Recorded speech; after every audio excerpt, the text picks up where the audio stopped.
తండ్రి అయిన దేవునికి, మన రక్షకుడైన యేసుక్రీస్తు ప్రభువుకు, పరిశుద్ధాత్మ దేవునికి వందనాలు స్తోత్రాలు చెల్లించుకుంటున్నాము. మీకందరికీ క్రిస్మస్ శుభాలు తెలియజేస్తున్నాము. దేవుడి దినమందు మనకి ఇచ్చిన వాక్యము మీకా గ్రంథము 5వ అధ్యాయము 2వ వచనం చదువుకుందాం. బెత్లెహేము ఎఫ్రాతా, యూదావారి కుటుంబములలో నీవు స్వల్ప గ్రామమైనను, నా కొరకు ఇజ్రాయేలీలను ఏలబోవు వాడు నీలో నుండి వచ్చును. పురాతన కాలము మొదలుకొని శాశ్వత కాలము ఆయన ప్రత్యక్షమగుచుండెను.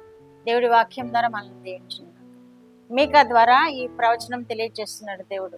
బెత్లెహేము ఎఫ్రాతా, నీవు యోదా వారి కుటుంబములలో అల్పమైన దానం అయినప్పటికీ, స్వల్ప గ్రామం అయినప్పటికీ, నా కొరకు ఇజ్రాయేలీలో నువ్వు ఏలబోవు వాడు నీలో నుండి వచ్చును అని వాక్యము తెలియజేస్తుంది.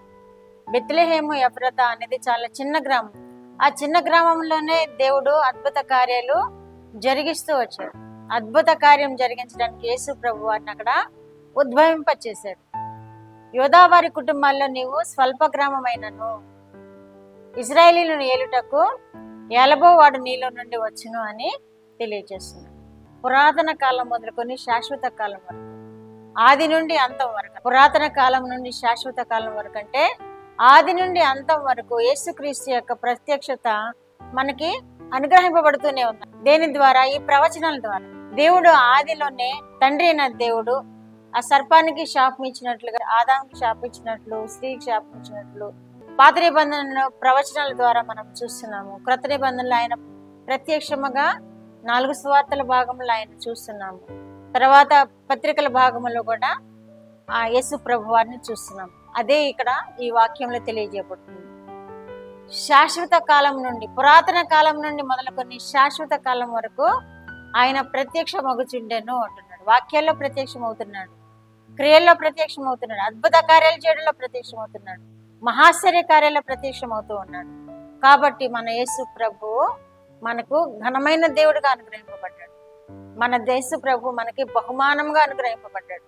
మన యేసు ప్రభు మన రక్షకుడుగా ఆయన అనుగ్రహింపబడ్డాడు. మత్తయి సువార్త 2వ అధ్యాయము 5వ వచనంలో కూడా, యూదా దేశపు బెత్లెహేమా, నీవు యూదా ప్రధానంలో ఎంత మాత్రమూ అల్పమైన దానవు కావు, ఇజ్రాయేలును నా ప్రజలు పాలించుటకు అధిపతి నీలో నుండి వచ్చును అని ప్రవక్త ద్వారా వ్రాయబడినదని ఇక్కడ కూడా తెలియజేస్తున్నారు.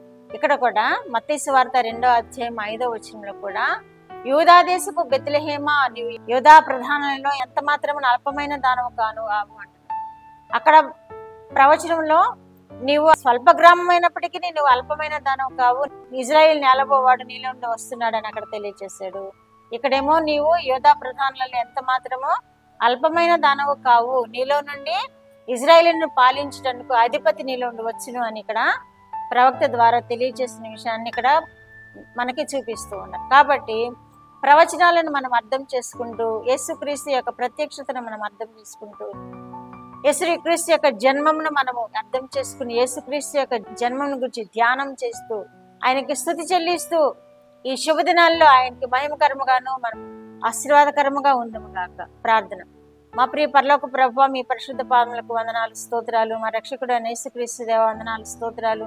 పరిశుద్ధాత్మ దేవ వందనాలు స్తోత్రాలు. ప్రభువా, వినిచిన బిడ్డలందరూ మీ యొక్క జన్మం ధ్యానించి మీకు స్తుతి చెల్లించి ప్రభువా, శాంతి సమాధానం నెమ్మది పొందుకొని మీలో ఆనందించే కృప బిడ్డలందరికీ దయచేయండి ప్రభువా.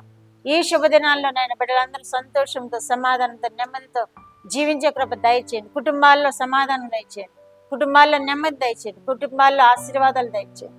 ప్రార్థన కొన్ని బిడ్డల ఏడల మీరు అద్భుత కార్యములు జరిగించండి.